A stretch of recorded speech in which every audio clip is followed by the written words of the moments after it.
Good afternoon, everybody. Welcome back to the Opportunistic Trader. It's 1:30 on October 1st, and we're joined by Adam Collins of Movement Capital. Adam joins us every Monday to discuss the latest COT report and market seasonality, which is pretty interesting right now it's the first day of the month, so a lot of interesting trends he'll be able to point out for us. And, just so you know, Adam has three websites, Movement Capital, freecotdata.com, Simple Stock Models, and commodityseasonality.com. I always am amazed how he has time to do any of this and anything else. A lot going on, but Adam, how are you? I'm doing pretty good. I'm happy to be here, and let's get started. So, right off the bat, none of the info that follows is investment advice, so don't treat it as such. And for any new listeners, the main thing I talk about is COT data or positioning. And if you're new to that, that's basically a report that comes out each week that shows how different types of traders are positioned in the futures markets. This is what that report looks like. The issue with it is it's just a point in time, data point. And so it doesn't show you whether current positioning is extreme or not. And all I do to give it some context is to make a percentile. And so this is just example data on the 10-year bond. But the way it looks is got open interest over here. I got longs and shorts for each trader category. And all I do is just net together the longs, net together the shorts, and then between those two numbers, you can sort of get like a net spec position. And then obviously you could do the same for different categories, be like commercials, producers, etc. And so sort of like after you have a net position for a category, you need to, or I think you need to divide it by the open interest, because open interest, think of it as sort of like the size of a market. If a market's expanding and you're just looking at sort of like this nominal number, positioning is always going to be skewed, and vice versa. If open interest is constantly declining, as it sort of has in like platinum futures and E-mini NASDAQ futures.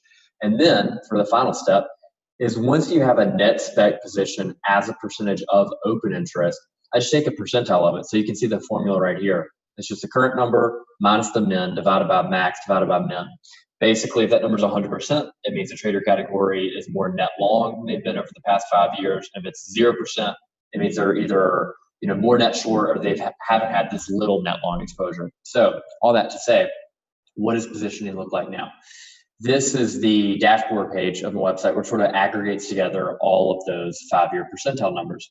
And what's sort of new this week, what's not new is that precious metals are still very, consensus short trades. But what is new is that the left-hand side of this chart, that now this covers how speculators are positioned in commodities, is that RBOB, heating oil, and crude to a lesser degree, spec position is definitely ramped up in those contracts. And it makes sense. The whole energy complex has been on a rip.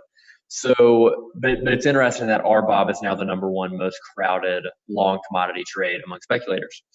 And heating oil, highly related, is right behind it. And so that's sort of what I'm looking at with commodity positioning. And in fact, if that's the dashboard, we can dive into the individual contract and see what it looks like. So here's RBOB. So here's the history of it.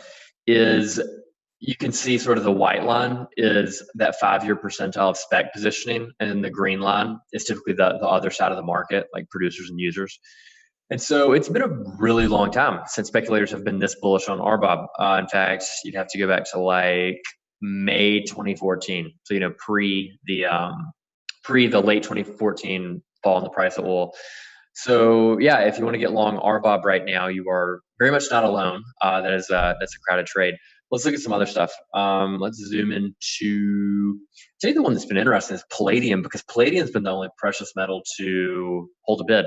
Gold, silver, platinum, still pretty much not doing anything, but palladium is ripped. And spec positioning has predictably, bounced from super pessimistic levels over here just as recently as a month or two ago. So palladium really stands out within the precious metals. And then let's see what else.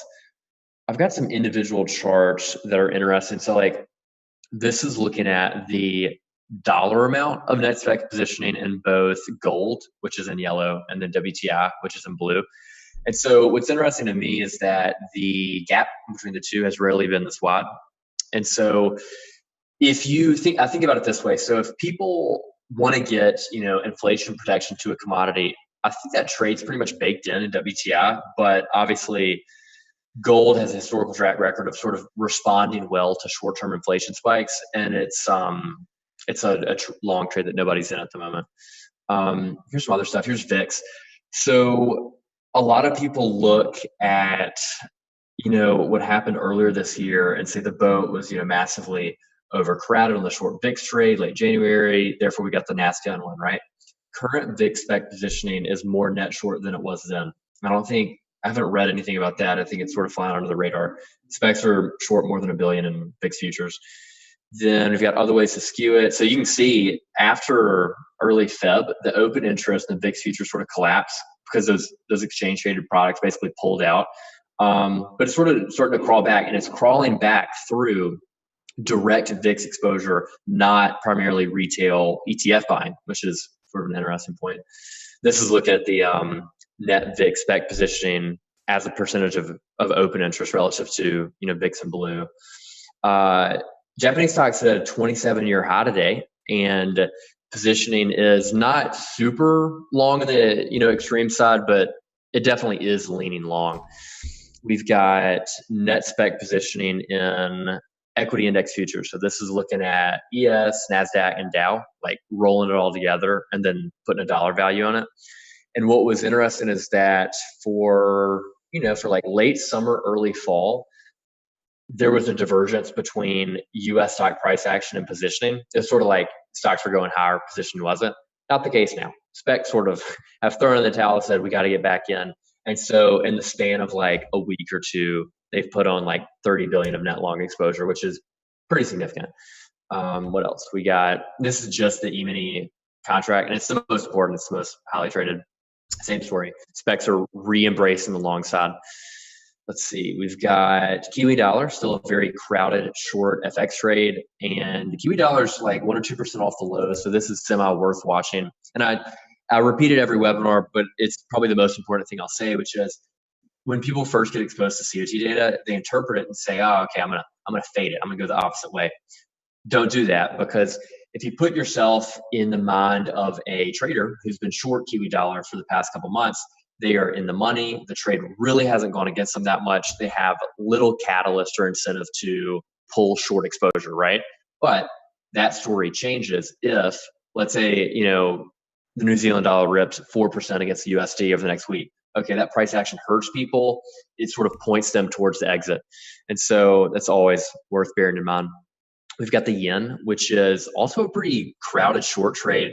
And this it's interesting to me because the Japanese yen, like, it's sort of beyond the scope of this webinar, but if you're talking about like currency valuation, there's a bunch of different models, and the yen is pretty much universally cheap on a lot of different currency valuation metrics.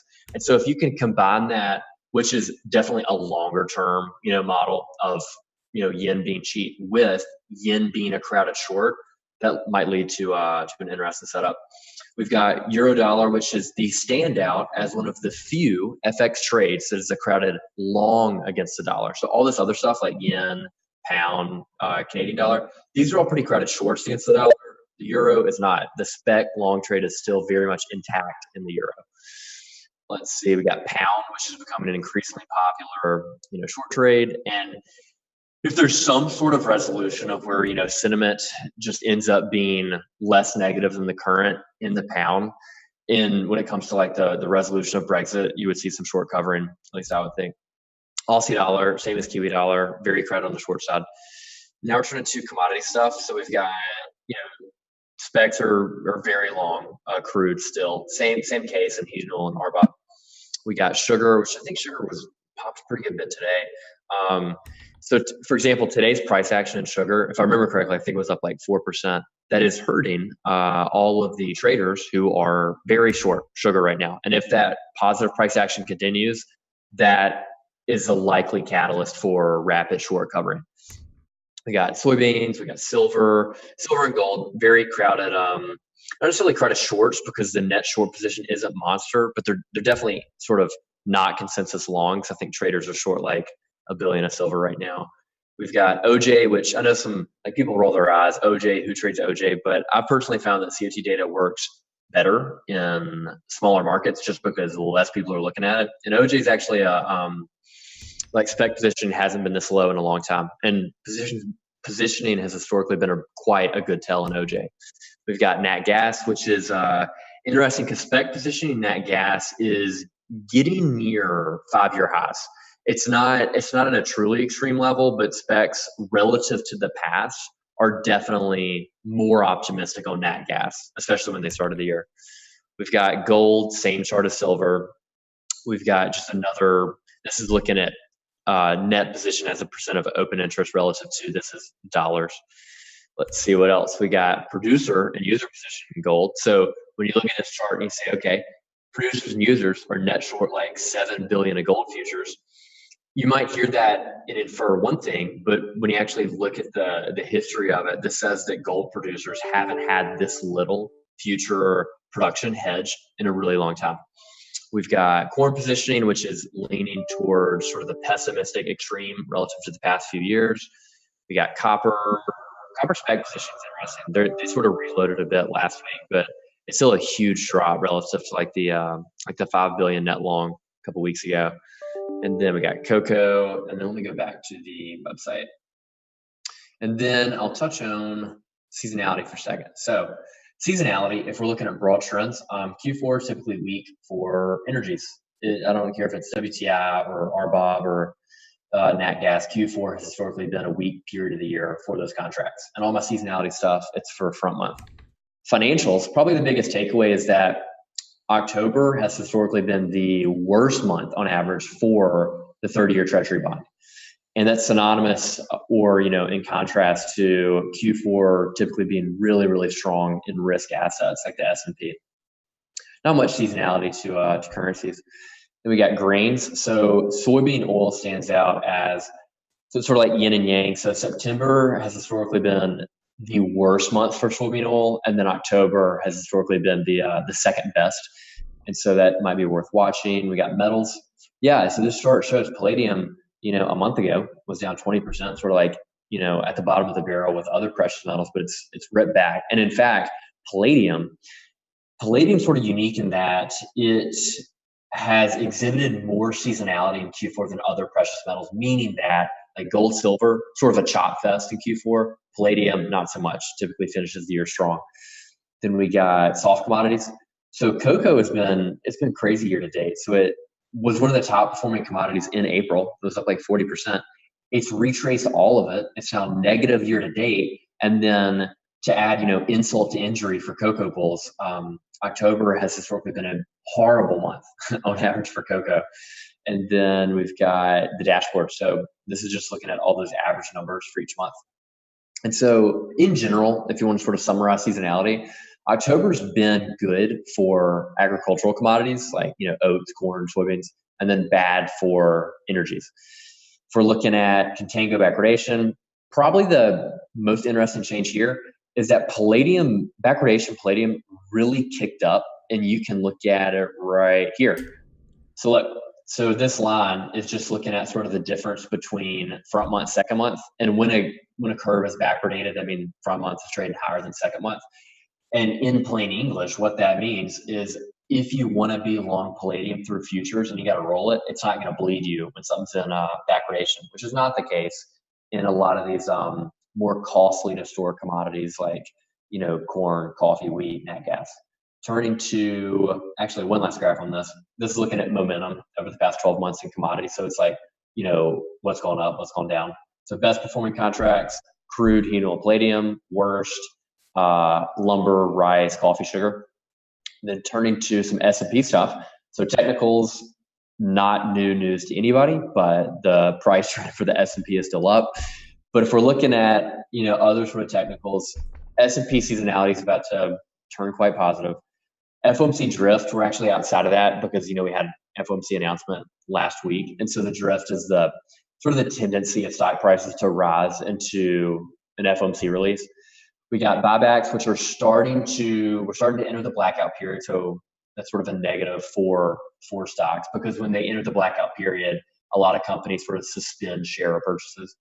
Then we got margin debt. This is probably the most interesting technical chart to me because look, if you were to tell somebody a year ago what the S&P and NASDAQ would go on to do over the next 12 months, I would have estimated that margin debt would have accelerated as the people would have, levered up with their equity holdings. It hasn't happened. Margin debt has actually decelerated. And so it's gone from like, what is this, like 20% year over year change to like 10%. And so it's definitely grown over the past year, just to a smaller degree than stocks have risen. So looking at sentiment, it's a wash. It's you've got some surveys that reflect a little more bullishness, like this retail AAI survey. Then we've got the name survey, which is sort of more like institutional focus, and money managers are actually definitely quite bullish. The S&P. Then we got, let's see, this is the CBOE total put call ratio, so it's like an option indicator, and it's in the middle of its historical range. So that's wildly different than like late 2015 or early 2016, which was defined by lots of put buying, minimal call buying. Interest rates, so the US yield curve, has significantly flattened over the past year, although I personally think rapid steepening is more of a detriment to US stocks rather than rapid flattening. We got high yield spreads in the US are as tight as ever, so they're trading like right in line with their 12-month average. And TED spread has come off over the past few months. And that just means that the spread between LIBOR and 3-month treasuries has decreased. And then the most important thing for the S&P probably right now is the macro picture. And it is quite strong. So be it, a business indicator like industrial production or a consumer facing indicator like retail sales, they're actually all accelerating year over year, meaning that, retail sales, consumers are spending more year over year now than they did a year ago, which is nuts in year 9 of an economic expansion. But it's amazing what, easy monetary policy and easy fiscal policy can do together. So other macro stuff, unemployment rate, low and trending lower. We're right at the 12-month average though. And so like for me, I care a lot about if the unemployment rate is above its 12-month average, because think about it intuitively. If you've got a rising unemployment rate, what does that mean? People are losing their jobs, people are spending less money, economy's probably either not growing as fast or contracting. And so this indicator is sort of at a more critical juncture just because we're right at the 12-month average. Let's see, we got another business indicator, PMI numbers, they're at cycle highs, 61, housing prices are stable. And that's pretty much it. But to summarize, I know that was a bit of an information overload, but to summarize for commodities, takeaway with spec positioning is that over the past week or two, specs have really loaded up on the long side and like RBOB and HENOL. And then when it comes to like FX positioning, all these contracts like yen, pound, Canadian dollar, Aussie dollar, New Zealand dollar, they're all quite crowded shorts against the USD. And then what else we got? In seasonality, I would say, what was it? I think October, historically worst month on average over the past 20 years for the 30-year treasury bond. Then we've got, big picture seasonality, which is October has been favorable for ags, less so for energies. And then with the S&P stuff, I think it's interesting how margin debt has decelerated, and then also just how strong the U.S. macro picture is. So that is it for me, but if anybody's got any questions, I'm happy to help out. Interesting. Great. A lot of interesting info. Thanks a lot, Adam. Yeah, we do have a few questions coming in. One is if you could take a look at the seasonality of the yen. Is there a way we could pull that one up? I don't know. Yeah, let me go to it right here. How's anything interesting take on that? So here's how I looking think about at that 20-year performance, how is it so there's like zero volatility there, plus or minus like 20 basis points? Well, it's a currency. I mean, it's not going to move that much. But the reason why this sort of chart is because look, okay, so the most important chart is that one in the top left. And you might look at it and be like, whoa, this orange line, this 5-year seasonality, it's so much more pronounced than like the others. And it's because that 5-year period includes, whatever year it was when basically Japan said, hey, we're massively going to ease. We're okay with rapid currency depreciation. Let it rip. Right. And that's sort of still baked into that. And so after this year, it'll roll off. It's still in the numbers, and I think it's still relevant, but that's different. That's sort of like a persistent seasonal trend relative to like a one-off event. Yeah, I only mention it because I know as a currency trader, dollar yen typically around Halloween has been weak, dollar stronger, yen weaker, and but I don't know, that might actually apply to November as well. But typically, and part of that is that one year that it had that large move. It was right around Halloween, also, where it had that large big figure move. Yeah. So, one interesting thing I thought you just pointed out there, the spec positioning is showing pretty long in the energy market with Yep. RBOB, heating oil, natural gas, crude, whereas seasonality actually reflects that natural gas and crude, typically this is a weaker month. Oh, for sure. Not only a weaker month, just a weaker period in general. And so, yeah, that's that's a doubly bad. So if you have a long energy thesis, neither of those work in your favor. Um, you're part of a crowded trade, and then also seasonals are weak. I will say this: seasonals to me are not some big trade differentiator. They're sort of a marginal thing that if they're in your favor, awesome. If they're not, it's not like you don't take the trade. Maybe you just scale it down a little bit. But yeah, so with RBOB to me, I want to reiterate that it's been a beautiful trend, and this sort of crowded spec long positioning highly relevant if it sells off.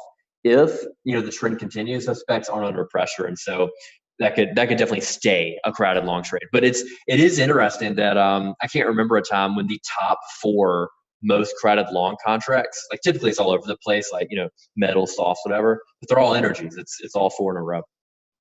Yeah, that's pretty interesting because it also clashes with the seasonality. So we'll Yeah, see. But as of right now, day one, energy's off to the head start. yeah, yeah, Take me through lumber if you have a stat on that. You pointed yeah. out, I Sure. think it was cocoa that's had a volatile year, but lumber has been all over the place. Started up very, Yeah. very strong the first half of the year, and now it has just, I don't want to say crashed, but it's had almost a 50% decline from the highs. No, And I was yeah. wondering what I would seasonality looks like. I would gladly look at this graph. I gladly turn that a crash.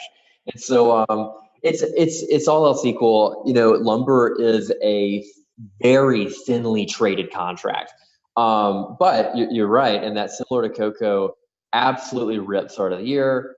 And it was a beautiful uptrend, and then completely reversed. It's actually negative year to date. Not only is it negative year to date, it's Down negative year to over date. 20%. Yeah. Okay. So it's negative year to date. The curve is in contango. So one of the big reasons why, at least maybe some specs were getting long longer lumber, is because when that curve is in backwardation, if you were long, you were earning a positive roll yield by rolling a long contract every month. So that's what was beneficial. That is no longer the case. It's now in contango. So if you want to be long, you got to bleed the roll. Secondly, momentum's negative. And so, a lot of these long-term CTAs, they're trend followers. And so if 12-month momentum's negative, they're sort of biased to the short side. And so lumber's been a very rocky commodity, along with honestly a lot of these softs. So like sugar's had a horrible year. Cocoa, very rocky year, same sort of like, you know, duality of up and down as lumber. So yeah, it's crazy because look, I think I mentioned this in like a previous webinar. You should be agnostic to these directions, long, short, whatever. These are beautiful trends in both cocoa and lumber. They're sort of discrete. It's not this like massive whipsaw. And what's crazy is you've probably read about, CTAs haven't had the easiest year.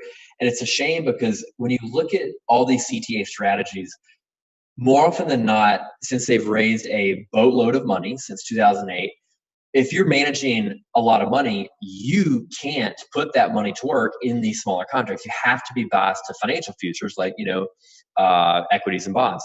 And the issue is that those markets have been much less trendy than some of these less liquid contracts. And some of these smaller CTAs have actually done quite well. And so who knows?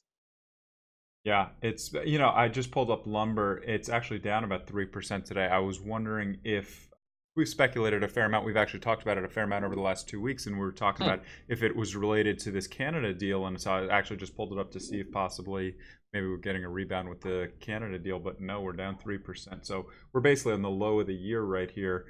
So it's actually a head scratcher because the housing market has turned down, but Mm-hmm. the housing market turning down into this strong economy, I don't know if it's a canary in the coal mine. People are talking about the housing market's turned down because higher yields, which are a Right. little bit higher, but it's definitely an interesting dynamic, the housing market and the lumber chart. Yeah, and to be honest with you, I've been really surprised at how. So, like, if you would have asked me in mid-February, Adam, how quickly will traders get, re-short volatility? I would say, wow, this was a very violent move. People lost a lot of money. So it's probably going to take some time for people to warm up to it. Not the case. Give them 6 months. People are happily shorting vol again. And so, and it's a thing of where it's a lot more difficult for a retail trader to get short vol now, because these ETFs, like XIV was accelerated, terminated, whatever. So that doesn't exist. SPXY, which is the next biggest one, it's not like a ton of money's flowed back into it. So if all these people who are, getting short VIX futures, it's all directly through VIX futures. In the short position, it's actually 2 times bigger than it was in late January, early February. And so, yeah, that really surprised me. I didn't think we would see that level of short positioning again in 2018. Well, that's a whole different conversation, but it is remarkable because it was only February where there was a massive blow up. There was panic, but now here we are. The S&P traded down in the 2,500 range, and here we are back in points of an all-time high, closer to 3,000. Yeah. Is that the end of the questions? Let me just see one other message.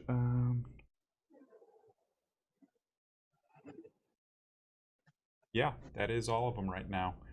Do you have anything else to add on that? That's pretty much it. But if anybody does have any questions in the future, just shoot me an email. I'm happy to help out. Absolutely. And so you can reach Adam, like I said before, on one of his 65 websites. No, I'm kidding.